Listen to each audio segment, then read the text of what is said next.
So hello dear student, welcome to my YouTube channel study with Anand Sharma.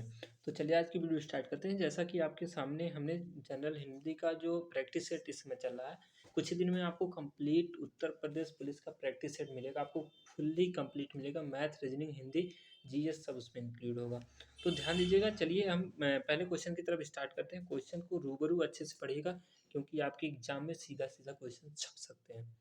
तो पहला question आपके सामने है, ध्यान दीजिएगा। सूरदास के गुरु कौन थे? तो ये क्वेश्चन आपके एग्जाम में बहुत ज़्यादा पूछे गए हैं। ठीक है, कि सूरदास के गुरु कौन थे, बहुत ही ज़्यादा पूछे गए हैं।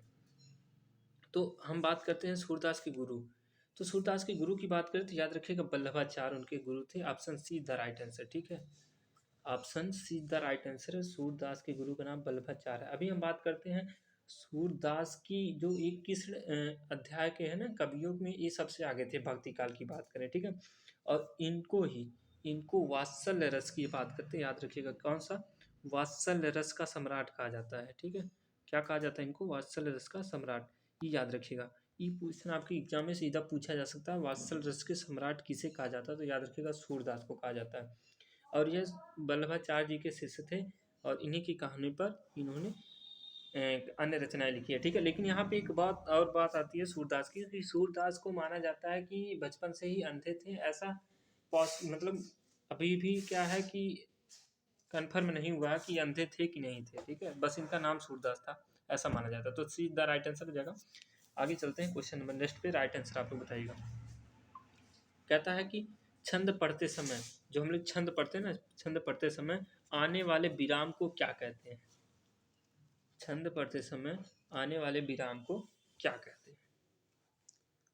तो छंद पढ़ते समय जब हम आने वाले विराम, जब हम रुकने के स्थान पे क्या कहते हैं? यत का प्रयोग करते हैं ना, यत। आप लोग क्या प्रयोग करते हैं? यत। तो बी द राइट आंसर हो जाएगा।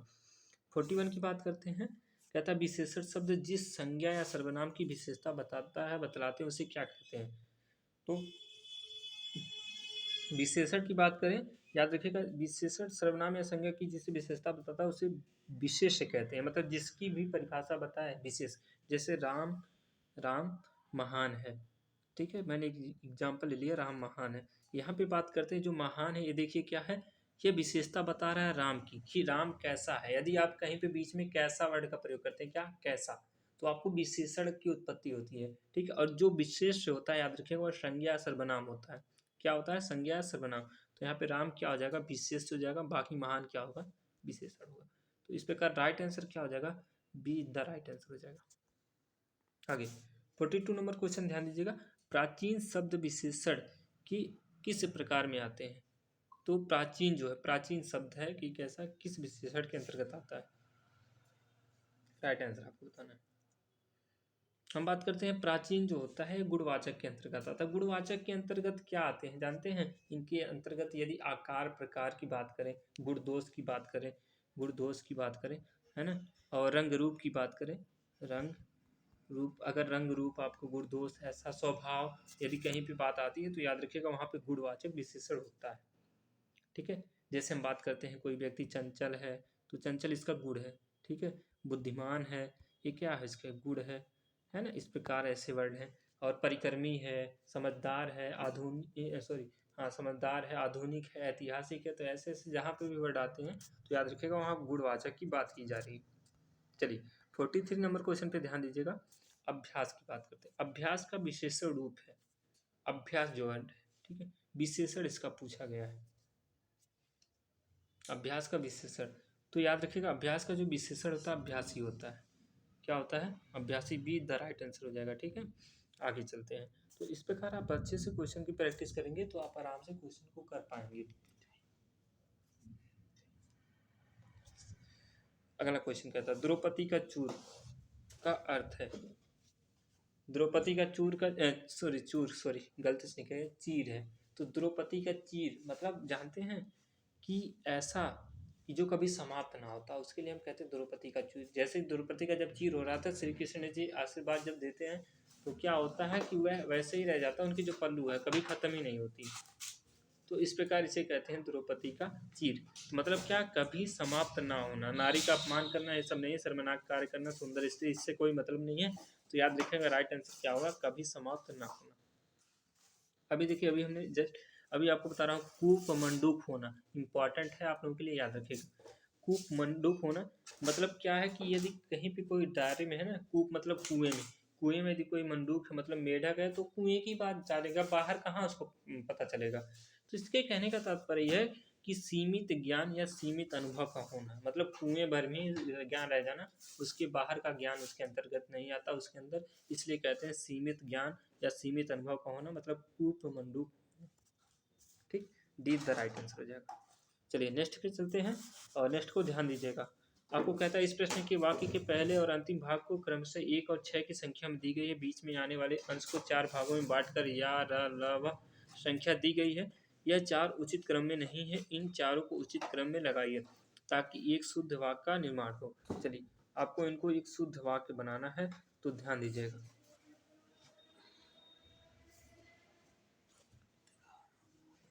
तो इनको देखिएगा। अब यहाँ पे हम बात करते हैं, इसको अच्छे से पढ़िए पहले वाक्य को, जैसे सामाजिक जीवन में क्रोध की जरूरत बड़ा इस प्रकार है। तो पहला यहाँ पे है, पहला इसके अंतर्गत आपको कौन कौन सा आएगा, जैसे सामाजिक जीवन में टैक्स, तो सामाजिक जीवन में क्रोध की जरूरत बराबर पड़ती है, ये तो हो सकता है। आगे की बात करते हैं, मनुष्य को दूसरे पहुंचाने से बहुत से यदि क्रोध ना हो तो हाँ, तो सामाजिक जीवन में क्रोध की जरूरत बराबर पड़ती है। ठीक है, यदि क्रोध ना हो तो, यदि क्रोध ना हो तो मनुष्य के दूसरों के द्वारा पहुंचाए जाने वाले बहुत से कष्टों का चीर निवृत्त का उपाय ही ना कर सके। तो यहाँ पे क्या हो जाएगा, right answer option A the right answer हो जाएगा। इस प्रकार आपको आराम से रिलैक्स होकर क्वेश्चन को करना है, सेंटेंस को पढ़ना है। 47 की बात करें, ध्यान दीजिएगा। कहता है कि दिए गए वाक्यांश के लिए एक शब्द का चयन करें, एक शब्द। ठीक है, पूरब और उत्तर के बीच की दिशा की बात करते हैं, तो पूरब और उत्तर के बीच की दिशा को क्या कहते हैं, आपको राइट आंसर बताना है। ठीक है, तो इसे कहते हैं ईशान। क्या कहते हैं, Ishan B the right answer. अभी हम आपके सामने देखिए 4 और ऑप्शन के बारे में बात करते हैं। ठीक है, इसका तो राइट आंसर हमारा बी हो गया। आग्नेय की बात करें तो आग्नेय जो आपका है पूरब दक्षिण की दिशा है। कौन सी दिशा है जी, पूरब दक्षिण के बीच की दिशा, बीच की बात कर रहे हैं हम। ठीक है, नोट करते जाएगा, आप कहीं कॉपी पे नोट कर लीजिएगा। वहीं वायव्य की बात करें, वायव्य जो है पश्चिम उत्तर की दिशा है। कहाँ की दिशा है, पश्चिम उत्तर की बात करें। नैऋत्य है, जो नैऋत्य की बात करें, यह दक्षिण पश्चिम की दिशा है, इसके बीच की, याद रखिएगा। ठीक है, तो इन सब दिशाएं हैं, और इन सब दिशाओं को याद रखिएगा। हम अच्छे से अगर बात करते हैं, सीधा सीधा लिख दें, तो ये आपका आग्नेय, जो आग्नेय है ना, इसको याद करने का तरीका बता, आग्नेय पूरब और दक्षिण के बीच। ठीक है, वहीं पे बात करते हैं ईशान की, तो पूरब और उत्तर अभी आपने सीखा ही है, नोट कर लीजिएगा, इससे एग्जाम में पूछा जाता है, मेरे भी एग्जाम में पूछा गया था। नैऋत्य की बात करें, दक्षिण पश्चिम की बात है। ठीक है, याद रखिएगा, और यहाँ पे भी पश्चिम बचा है, तो ये हो जाएगा उत्तर पश्चिम। तो ये सब दिशाओं। आगे 48 नंबर क्वेश्चन में ध्यान दीजिएगा, वलय। वलय शब्द का अर्थ चिन्हित कीजिए। तो वलय मतलब वृक्ष की छाल होता है, या गोलाकार घेरा होता है, क्या होता है। तो जैसा कि आपको पता है, एक शनि ग्रह है ना, शनि ग्रह, तो उसके चारों तरफ ऐसे एक वलय है। क्या है, उसके चारों तरफ एक वलय है, जिसे कहते हैं गोलाकार घेरा। क्या कहते हैं जी, गोलाकार घेरा। बी द राइट आंसर हो जाएगा। आवरण होता है जो पूरी तरह से ढका होता है, उसे आवरण बोलते हैं। ठीक है, 49 क्वेश्चन देखिएगा, नीचे दिए गए शब्दों में से अव्ययी भाव समास का चयन कीजिए।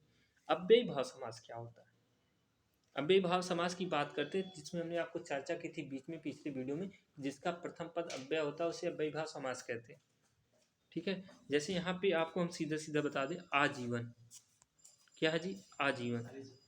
हाँ, आजीवन की बात करें तो आजीवन जो है एक अव्ययी समास है। ठीक है, अभी पीछे वीडियो में हमने शायद बताया था आजीवन। लेकिन वहाँ पे बात करते हैं घुड़सवार, मतलब घोड़े पर सवार। ठीक है, इसमें तत्पुरुष आ जाएगा। पाप पुण्य की बात करें, पाप और पुण्य जिसमें दोनों पद प्रधान होता है, उसे द्वंद्व समास कहते हैं। ठीक है, पीताम्बर पीला है अंबर जिसका, अर्थात गणेश की बात करते हैं, तो बहुब्रीहि के अंतर्गत इसको आप डाल सकते हैं। ठीक है, तो इस प्रकार राइट आंसर क्या हो जाएगा, बी द राइट आंसर हो जाएगा आजीवन। वहीं पे हम बात करते हैं कुछ और उसके उदाहरण बात करते हैं, जहाँ पे प्रतिदिन हो, अनुरूप हो, आजन्म हो, आजीवन हो, तो ये सबको याद रखिएगा, ये सब आपके आते हैं अव्ययी भाव समास के अंतर्गत। ठीक है, 50 नंबर क्वेश्चन 50 नंबर पे देखते हैं, ठीक समय पर आ जाना। में से कौन सा कारक है? ठीक समय पर आ जाना। ठीक है, अब बहुत से लोग पर देख के क्या करते होंगे, सप्तमी लगाएंगे, सोचेंगे कि लगता है एकदम सप्तमी है ही। ठीक है, अब देखिए, कर्ता ने कर्म को करट से द्वारा संप्रदान के लिए पंचमी अपदान से फिर अजकरण। तो इस प्रकार क्या है कि आप याद रखिएगा, जहाँ पे भी समय हो, स्थान हो, ठीक है, अवसर हो, ऐसी बात करें तो यहाँ अधिकरण कारक होता है। कौन सा कारक होता है जी? अधिकरण कारक। Option D the right answer, बहुत सही। ठीक है, आगे मे पर की बात करते हैं, अधिकरण कारक। 51 नंबर, मंदिर या मंदिरा का युग्म का उपयुक्त अर्थ युग्म कौन सा होगा? मंदिर, जैसा कि आपको पता है, देवालय की बात करते हैं या पूजा घर की बात करते हैं। मंदिर मतलब होता है दो, पूजा घर या देवालय। तो दो ऑप्शन तो खत्म हो गया आपके।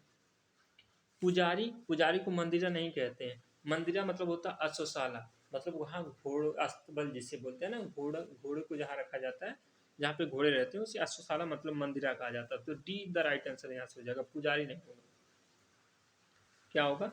डी द राइट आंसर हो जाएगा। ऐसे आप लोग याद रखिएगा। 52 नंबर क्वेश्चन को ध्यान दीजिएगा कि निम्नलिखित में से मिश्र वाक्य है। कौन सा वाक्य की बात करें जी? मिश्र वाक्य मतलब ऐसे वाक्य जो कई वाक्यों को मिलाकर बनते हैं, उन्हें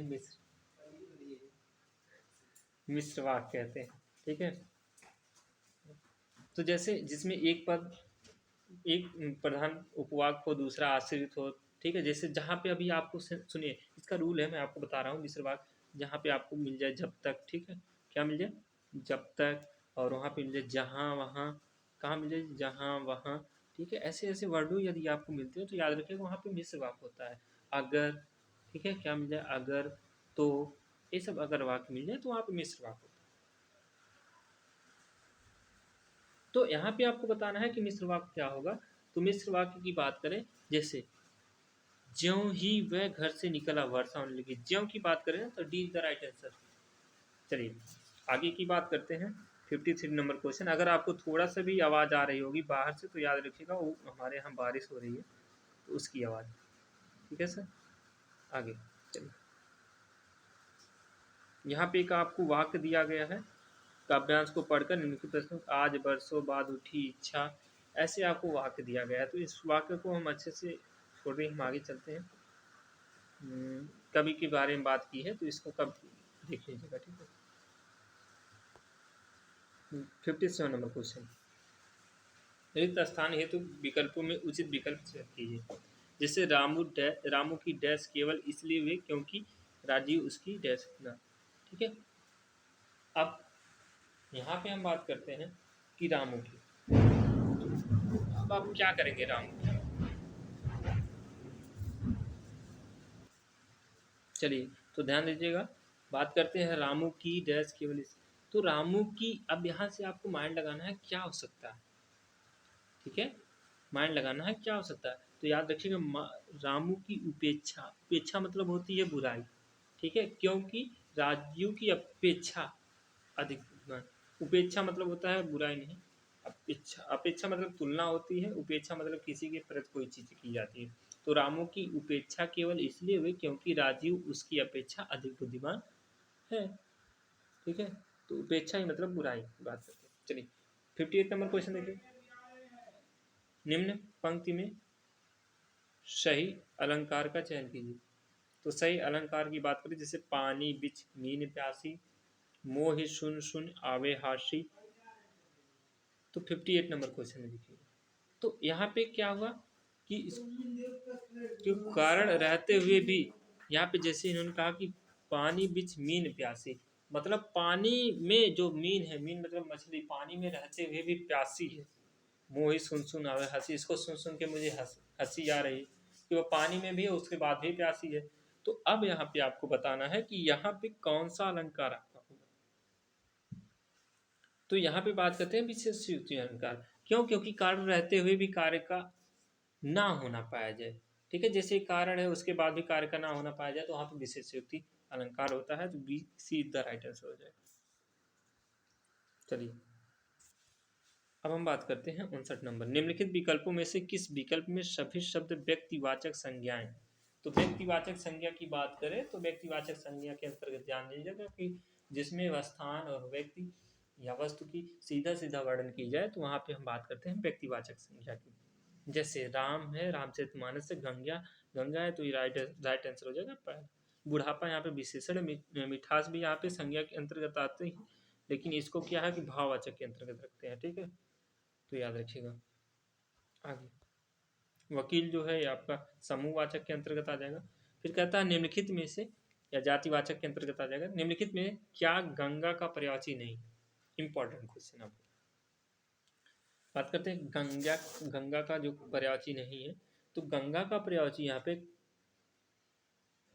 कालिंदी। कालिंदी ऐसा पर्यायवाची जो यमुना का,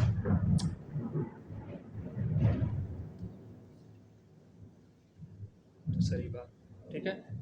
कालिंदी जो है यमुना की पर्यायवाची, मंदाकिनी, भागीरथी, सुरसरिता, ये सब क्या है गंगा की पर्यायवाची। कुछ गंगा की पर्यायवाची और हम जैसे दे रहे हैं, जैसे याद रखिएगा नदीश्वरी जो है, ठीक है, क्या है नदीश्वरी है। वहीं पे आपकी है त्रिपथगा है, त्रिपथगा, ठीक है। और हम बात करते हैं वहीं पे देवपगा है, ये सब याद रखिएगा। यदि आप एक बार देखे रहेंगे तो पेपर में आपको आएगा जाह्नवी, ठीक, जाह्नवी के बाद देव नदी, इसको देव नदी भी देवताओं की नदी कहा जाता है। मंदाकिनी कहा जाता है, मंदाकिनी तो ऑप्शन में है। भागीरथी कहा जाता है, सुरसरिता कहा जाता है, विष्णु देवी कहा जाता है, याद रखिएगा। तो इसी द राइट आंसर हो जाएगा। आगे चलते हैं। क्वेश्चन नंबर 61 कहता है सही वर्तनी शब्द का चयन कीजिए। तो सही वर्तनी आपको बताना है इसमें। तो मुश्किल, देखिए मुश्किल आपका ये इसमें सा होना चाहिए, ठीक है, मुश्किल होता है, ये गलत है, बड़ा पूरा सा कर दिया। औन्नति, औन्नति गलत है आपका। मातृभूमि होता है, मातृभूमि नहीं होता है, मातृभूमि होता है। तो यहाँ पे का राइट आंसर जगह श्रृंगार, सही क्या है इसमें श्रृंगार, देखिए श्रृंगार असली का शुद्ध वर्ग पूछा गया था। आगे की बात करते हैं 62 नंबर, समूहार्थक शब्द बताइए, वह मतलब जिसका समूह अर्थ हो, जिसे समूहार्थक कहते हैं।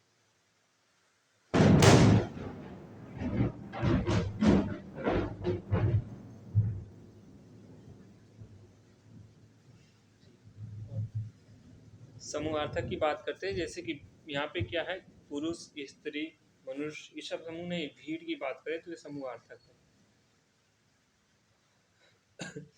63 नंबर क्वेश्चन देखिए, आंशिक शब्द में प्रत्यय का है, प्रत्यय लास्ट में लगता है, याद रखिएगा। आंशिक, आंशिक की बात करें तो आंशिक जैसा कि आपको पता है कि एक प्रत्यय है लास्ट में, क्या है अंशधन या अंशधन एक, तो आंशिक प्रत्यय हो जाएगा। वहीं पे बात करते हैं 64 की। 64 नंबर क्वेश्चन देखिएगा, कहता है कि नीचे दिए गए वाक्य के त्रुटिपूर्ण खंड को चुनिए, इसमें कौन से में त्रुटि है। जैसे पुलिस द्वारा चोरी का माल बरामद हो गया, कोई त्रुटि नहीं, तो आपको बताना है इसमें क्या त्रुटियां हो सकती हैं, ठीक है। तो यहाँ पे याद रखिएगा कि जो पुलिस द्वारा चोरी का जो माल बरामद हुआ, हो गया है नहीं, तो इसे हम क्या कहते हैं हुआ। तो राइट आंसर क्या हो जाएगा, सी द राइट आंसर होगा। आगे चलिए हम आगे की बात चलिए, तो देखिएगा नेक्स्ट क्वेश्चन। अब आपको बताना है बधुर्मी का संधि विच्छेद क्या होगा। बधुर्मी, देखिए बधुर्मी की बात करें लास्ट में जब भी उर्मी ऐसा वर्ड पाए उर्मी, तो यार इसमें याद रखिएगा दीर्घ संधि होती है हमेशा अक्सर, और इसका जो होता है बधु धन उर्मी होता है। क्या होता है बधु धन उर्मी, लेकिन इसमें अब आपको कंफ्यूजन होगी, तो याद रखिएगा हमेशा बड़ा ऊ होता है। कौन सा होता है जी, बड़ा ऊ, और यहाँ पे बड़ा ऊ, ठीक है, तो बड़ा बधुर्मी हो गया। अगर बात करते हैं भिन्नार्थक शब्द का चयन कीजिए, वह कौन सा है जो भिन्न अर्थ करता है। अनिल, अनल, इसमें दो ही डिफरेंस हम जानते हैं, ठीक है, तो इसमें आपको बताना है कौन सा भिन्न भिन्न है। अब यहाँ पे बात करते हैं जो अनिल, आपका अनिल मतलब होता है वायु, ठीक है, हवा की पर्यायवाची है, हवा वायु इसकी पर्यायवाची। भाई पावक, अनल, किरसानु, ये सब आग की पर्यायवाची, ठीक है, आग की, आम की नहीं, आग है, याद रखिएगा। तो यहाँ पे क्या हो जाएगा, राइट आंसर क्या हो जाएगा, बी द राइट आंसर। आगे की बात करते हैं। 67 नंबर क्वेश्चन कहता है हर्ष का विलोम, हर्ष मतलब होता है खुशी, उसका होगा विषाद, है ना। यहाँ के खुशी, उल्लास, आनंद, ये सब क्या है हर्ष के पर्यायवाची है, लेकिन विलोम की बात करें तो विषाद इसका राइट आंसर हो जाएगा। 68 नंबर क्वेश्चन कहता है गंदला, मैला, मलिन किस शब्द के पर्यायवाची है। तो याद रखिएगा एक क्वेश्चन आपके लिए बहुत इंपॉर्टेंट है, मैं आपको बता रहा हूँ। ठीक है। गंदला, मैला, मलिन, ये सब है आपके पंकिल के पर्यायवाची। पंकिल मतलब जानते हैं गंदगी जिसे बोलते हैं, गंदा बोलते हैं जिसे, ठीक है। मलिन भी होता है इसका, मलिन रह के सामने गंदला, पंकिल, ये सब मलिन होता है, ठीक। वहीं पे बात करते हैं धवल मतलब होता है उजाला, क्या होता है, उजाला, ठीक है। पामर की बात करते हैं, पावन आपके लिए इंपॉर्टेंट है, इसका हमारे एग्जाम में पूछा गया था, दुष्ट। खल पूछा गया था, खल, तो खल का याद रखिएगा, दुष्ट होता है, पामर होता है। प्रलय तो आप जानते हैं, प्रलय मतलब होता है विनाश, क्या होता है, प्रलय मतलब होता है विनाश। 69 नंबर क्वेश्चन कहता है कर्कश का विलोम, नीचे दिए गए विकल्पों में से चुने कर्कश का विलोम, ठीक है। कर्कश कहते हैं ना, कर्कश, तो हम कर्कश आपको राइट आंसर बताना है, तो याद रखिएगा कर्कश का मधुर होता है, ठीक है। वहीं पे बात करते हैं कठोर मतलब होता है कोमल, क्या होता है जी, कठोर मतलब कोमल। विवेकी मतलब होता है अविवेकी, लगा दो सीधे सीधे। विनम्र का मतलब होता है दृष्ट, ठीक है। आगे अब कहता है जो इंद्र पर विजय प्राप्त कर चुका हो, जो इंद्र पर विजय प्राप्त कर चुका हो, ध्यान दीजिएगा, बहुत ही सार्थक की बात करें, बहुत ही कंफ्यूजन वाला क्वेश्चन है। जो इंद्र पर विजय, इंद्र जी, ठीक है, लेकिन जो अपनी ज्ञान इंद्रियों पर विजय प्राप्त कर लिया हो, उसे जितेंद्रिय बोलते हैं, क्या बोलते हैं जी, जितेंद्रिय। ज्ञान इंद्रियों पर, 5 ज्ञान इंद्रियां होती है ना, उनको उनको जो कंट्रोल कर लिया हो, जो अपने बस में कर ले, उसे क्या कहते हैं, जितेंद्रिय कहते हैं। चलिए 71 नंबर क्वेश्चन, उच्च कुल में पैदा व्यक्ति, जो बहुत उच्च कुल में होता है, उसे क्या बोलते हैं, उसे कुलीन बोलते हैं, सबको पता होना चाहिए, कुलीन उसे बोला जाता है, राइट आंसर जी। हाँ, आगे है कि ईश्वर तुम्हें दीर्घायु दे, अर्थ के आधार पर वाक्य भेद बताइए। ईश्वर तुम्हें दीर्घायु दे, ऐसा बात की गई, तो यहाँ पे होता है इच्छावाचक वाक्य। कौन सा वाक्य होता है, इच्छावाचक वाक्य। जहाँ पे भी इच्छा, स्तुति, आशीर्वाद की बात करें, ठीक है, आशीर्वाद की बात करें, याद रखिएगा, एक नया वर्ड लिख लीजिएगा, आशीर्वाद, ताकि आपको कंफ्यूजन ना हो जाए। एक आशीर्वाद, आशीर्वाद की बात करें तो वहां पे याद रखिएगा आपका सीधा सीधा इच्छावाचक वाक्य रहता है। श्री गणेश का विलोम होता है, श्री गणेश मतलब होता है शुरुआत करना कोई चीज का, इतिश्री मतलब होता है अंत करना किसी चीज का, ठीक है। तो क्या आ जाएगा, right answer B the right answer. चलिए 2 क्वेश्चन को और ध्यान दीजिएगा आप लोग।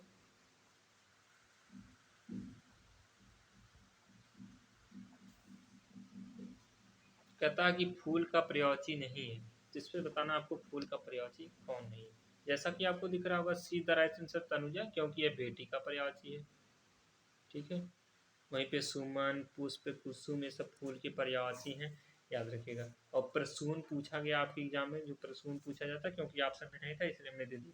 प्रसून है, लतांत है, मंजरी तो जानते ही आप लोग, मंजरी, ठीक है, ये सब याद रखिएगा। और इन बेटी की पुत्री भी होती है, ये भी आपको याद होना चाहिए। आगे 75 नंबर कहता है किस रस को रसराज कहा जाता है, तो याद रखिएगा रसराज की बात करें तो श्रृंगार रस, सीधा राइट आंसर हो जाएगा।